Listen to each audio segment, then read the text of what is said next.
ദൈവത്തിരുനാമത്തിന് മഹത്വമുണ്ടാവട്ടെ.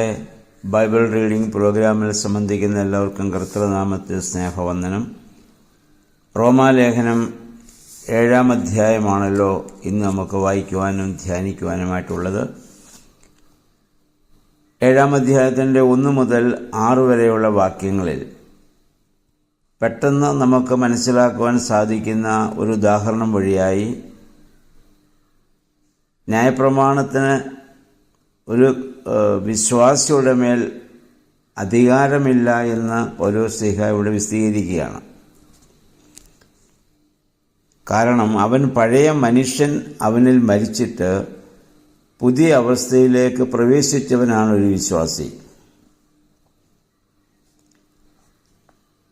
അതായത് പൗലോസ് പറഞ്ഞ ഉദാഹരണം ഇതാണ്: ഒരാൾ ജീവിച്ചിരിക്കുമ്പോൾ മാത്രമേ അയാളുടെ മേൽ നിയമത്തിന് അധികാരമുള്ളൂ, മരണത്തോടുകൂടി അധികാരം ഇല്ലാതാവുകയാണ്.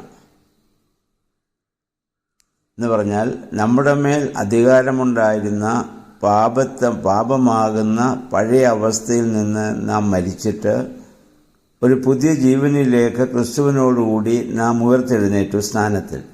അതുകൊണ്ട് ഇനി പഴയ യജമാനനായ പാപത്തിന് നമ്മുടെ മേൽ അവകാശമില്ല. 3-4 വാക്യങ്ങളിൽ ഒരു വിവാഹിതയുടെ ഉദാഹരണം പറഞ്ഞിട്ട് അദ്ദേഹം പറയുന്നു, ജീവിച്ചിരിക്കുമ്പോൾ ഉള്ള നിയമമാണ് വിവാഹിതരെ ബന്ധിപ്പിക്കുന്നത്. അല്ലെങ്കിൽ ആ വിവാഹത്തോടുകൂടി ഒരു നിയമത്തിന് ഉടമ്പടി അവരിലുണ്ടാകുന്നു. മരിച്ചു കഴിയുമ്പോൾ ആ ഉടമ്പടി മാറ്റപ്പെടുന്നു. ഇല്ല എങ്കിൽ റീമാരേജ് എന്നത് പാപമാകുമായിരുന്നു. എന്നാൽ ആ ഉടമ്പടിയിൽ നിന്ന് അവർ മോചിതരായതുകൊണ്ടാണ് റീമാരേജ് ചെയ്യുവാൻ സാധിക്കുന്നത്. ആയതുപോലെ പാപത്തിന് ഇനി നമുക്ക് നമ്മുടെ മേൽ അധികാരമില്ല. നമ്മൾ ക്രിസ്തുവിനോട് സംയോജിക്കപ്പെട്ടു കഴിഞ്ഞു. അങ്ങനെ ക്രിസ്തുവുമായുള്ള ബന്ധം സൽഫലങ്ങൾ പുറപ്പെടുവിക്കുവാൻ നമ്മളെ കഴിവുള്ളവരാക്കി മാറ്റുന്നു. ഇതിനു മുൻപ് മരണത്തെ, പാപത്തെ നമ്മുടെ യജമാനനായി കരുതി നമ്മുടെ പാപവികാരങ്ങൾക്ക് പ്രാധാന്യം കൊടുത്ത് ജീവിച്ചിരുന്നവരാണ്. എന്നാൽ അവർ ക്രിസ്തുവിലായി കഴിഞ്ഞപ്പോൾ ദൈവികമായ സേവനം അവർ ചെയ്യുന്നത് ആന്തരികമായ പ്രചോദന മുഖാന്തരമാണ്. അല്ലാതെ അങ്ങനെ ചെയ്യണമെന്ന് നിയമം ആവശ്യപ്പെട്ടതുകൊണ്ടല്ല. ഉദാഹരണമായി പറഞ്ഞാൽ, യഹൂദന്മാർ റോമ സർക്കാരിന് നികുതി കൊടുത്തിരുന്നു. ആ നികുതി കൊടുത്തത് അവർക്ക് ആന്തരിക പ്രചോദനമുണ്ടായിട്ട് കൊടുത്തതല്ല, ഗവൺമെൻറ്റിൻ്റെ നിയമത്തെ പേടിച്ചിട്ടാണ്. എന്നാൽ ആത്മീയമായ കാര്യം നമ്മൾ ചെയ്യുന്നത് ഒരു നിയമം ഉണ്ടായിട്ടല്ല, പ്രത്യുത ആന്തരികമായ പ്രചോദന മുഖാന്തരമാണ് ക്രിസ്തുവിലുള്ള ഒരു ജീവിതമെന്ന് പറയുന്നത്. പഴയ നിയമത്തിൽ കൽപ്പനകളെ അനുസരിച്ച് അത് നിയമമായതുകൊണ്ടാണ്. പക്ഷേ പുതിയ നിയമത്തിൽ ആന്തരിക പ്രചോദന മുഖാന്തരമാണ് നമ്മൾ നന്മ ചിന്തിക്കുകയും പ്രവർത്തിക്കുകയും ചെയ്യുന്നത്. അതുകൊണ്ട് ന്യായപ്രമാണം തെറ്റാണോ എന്ന് ചോദിച്ചാൽ തെറ്റല്ല.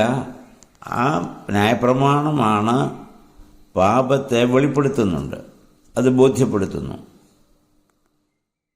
ഉദാഹരണമായി പൗലോസ് പറയുന്നു, മോഹം പാപമാണെന്ന് എങ്ങനെയാണ് ബോധ്യമായത്?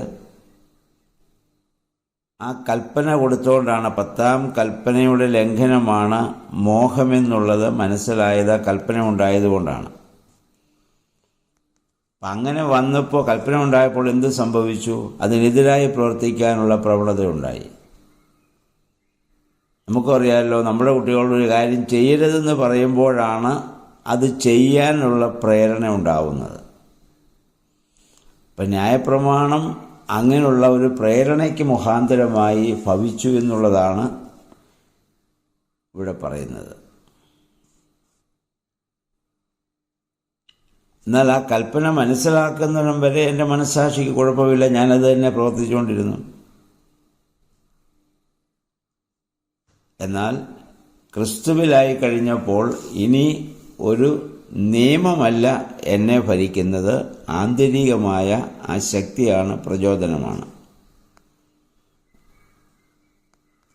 അത് കൽപ്പനയുടെ കുഴപ്പം കൊണ്ടല്ല, നമ്മിൽ അന്തർലീനമായിരിക്കുന്ന പാപത്തിൻ്റെ പ്രശ്നം കൊണ്ടാണ്.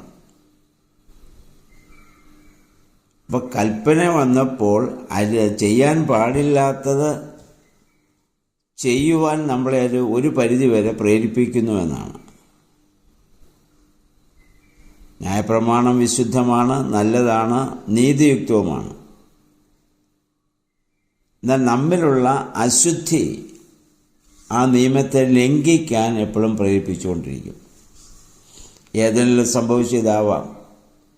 ആ വൃക്ഷഫലം ഭക്ഷിക്കരുത് എന്ന് പറഞ്ഞതുകൊണ്ടാണ് ആ വൃക്ഷഫലത്തെ കൂടുതൽ സൂക്ഷിക്കാനും നോക്കാനും അത് കാണാൻ നല്ലതാണെന്നും തിന്നാൻ രുചിയുള്ളതാണെന്നും ജ്ഞാനം പ്രാപിപ്പാൻ കാമ്യമെന്നുള്ള പ്രേരണയ്ക്ക് വിധേയമാകേണ്ടി വന്നത്. ഇല്ലെങ്കിൽ അവർ വിചാരിച്ചപ്പോൾ അത് നോക്കാതെ അങ്ങ് വിട്ടേനെ.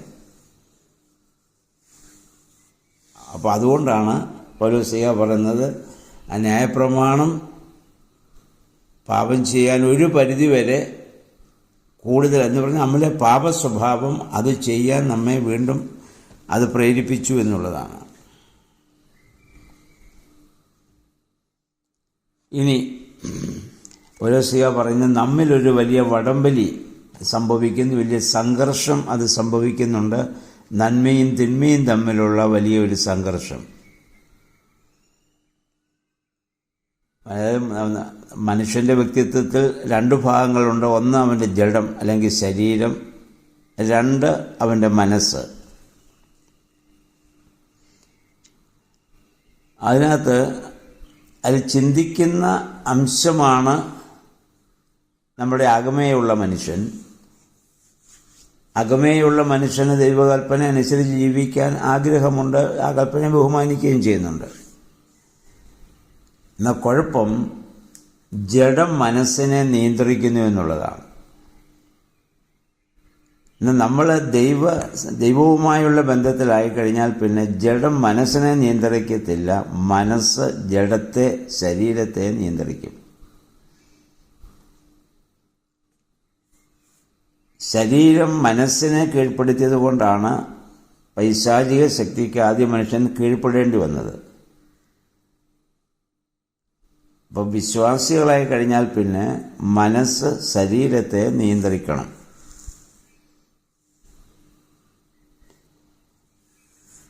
അപ്പോൾ അതാണ് ഒരു വിശ്വാസിയായി കഴിഞ്ഞാൽ പിന്നെ നമുക്ക് വരുന്ന ആന്തരികമായ പരിശുദ്ധാത്മാവ് ഒരുവന് വസിക്കുമ്പോൾ ഉണ്ടാകുന്ന പ്രത്യേകത അതാണ്. നമ്മൾ വാസ്തവത്തിൽ സ്വാതന്ത്ര്യമില്ലാത്തൊരു അടിമയ്ക്ക് തുല്യരാണ്.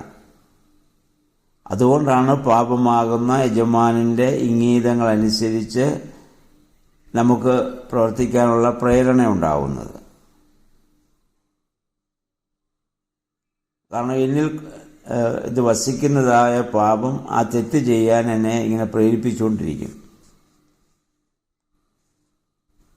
എന്നാൽ ദൈവാത്മാവാണ് എന്നിൽ ശക്തിപ്പെടുന്നതെങ്കിൽ ആ തെറ്റിനെ ഞാൻ തെറ്റ് ചെയ്യാൻ ഒരിക്കലും എനിക്ക് സാധിക്കുകയില്ല. അപ്പം ആ ന്യായപ്രമാണത്തിൻ്റെ ആ അടിമത്വവും ക്രിസ്തുവിലുള്ള സ്വാതന്ത്ര്യവും, ഇതാണ് ഈ അധ്യായത്തിൽ പൗലോസ് നമ്മെ ഓർമ്മപ്പെടുത്തുന്നത്. ഞാൻ നേരത്തെ പറഞ്ഞതുപോലെ ഇത് പെട്ടെന്നൊന്നും മനസ്സിലാക്കാൻ പറ്റുന്ന കാര്യങ്ങളല്ല. പലവട്ടം നമ്മളിത് ആവർത്തിച്ച് ഈ വേദഭാഗങ്ങൾ വായിക്കണം. അപ്പോൾ മാത്രമേ നമുക്കത് മനസ്സിലാവുകയുള്ളൂ. പൗലോസ് ന്യായപ്രമാണത്തെ കുറ്റപ്പെടുത്തുകയാണെന്ന് വിചാരിക്കരുത്. ഞാൻ കുറ്റപ്പെടുത്തുകയല്ല, അതിൻ്റെ അപാകതയാണ് ഇവിടെ കാണിച്ചിരുന്നത്. പുതിയ നിയമത്തിൽ വിശ്വാസത്തിൻ്റെ ശ്രേഷ്ഠതയും നിയമത്തിൻ്റെ ആ കുറവുകളും അവ തമ്മിലുള്ള ഒരു താരതമ്യ പഠനമാണ് പൗലോസ് ഈ 6-7 അധ്യായങ്ങളിലൊക്കെ കാണിക്കുന്നത്. അപ്പം അതുകൊണ്ട് നമ്മളിപ്പോൾ ആത്മാവിൽ ജീവിക്കുന്നവരാണ്. ആ പരിശുദ്ധാത്മ പ്രേരണയാൽ ആന്തരികമായ പ്രചോദനം നമ്മിൽ വന്നു കഴിയുമ്പോൾ പാപസ്വഭാവം നമ്മിൽ നിന്ന് വിട്ടുകളഞ്ഞ് ആ ദൈവികമായ സ്വഭാവത്തോടെ ജീവിക്കുവാൻ നമ്മുടെ മനസ്സ് നമ്മെ പ്രേരിപ്പിക്കും. അപ്പോൾ ആത്മാവ് പരിശുദ്ധാത്മാവുമായുള്ള ഒരു വലിയ ബന്ധത്തിലാകുമ്പോൾ അതിനാണ് നമ്മൾ പ്രാർത്ഥിക്കുകയും ആരാധിക്കുകയും ഒക്കെ ചെയ്യേണ്ടത്. വേദപുസ്തക വചനം അതിനാണ് നമ്മെ പ്രേരിപ്പിക്കുകയും ശക്തീകരിക്കുകയും ചെയ്യുന്നത്. അപ്രകാരമുള്ള ഒരു നല്ല സ്വഭാവത്തിന് ഉടമകളായി തീരുവാൻ, ആന്തരിക മനുഷ്യൻ ശക്തിപ്പെടുവാൻ ഈ നോമ്പിൽ നമുക്ക് പ്രാർത്ഥിക്കാം. നോമ്പിലെ പ്രാർത്ഥനകളും ശുശ്രൂഷകളൊക്കെ അതിന് നമ്മെ സഹായിക്കട്ടെ. എല്ലാവർക്കും നല്ല ഒരു ശുഭദിനം ആശംസിക്കുന്നു. ദൈവനാമം മാത്രം മഹത്വപ്പെടുവാൻ ഇടയാവട്ടെ.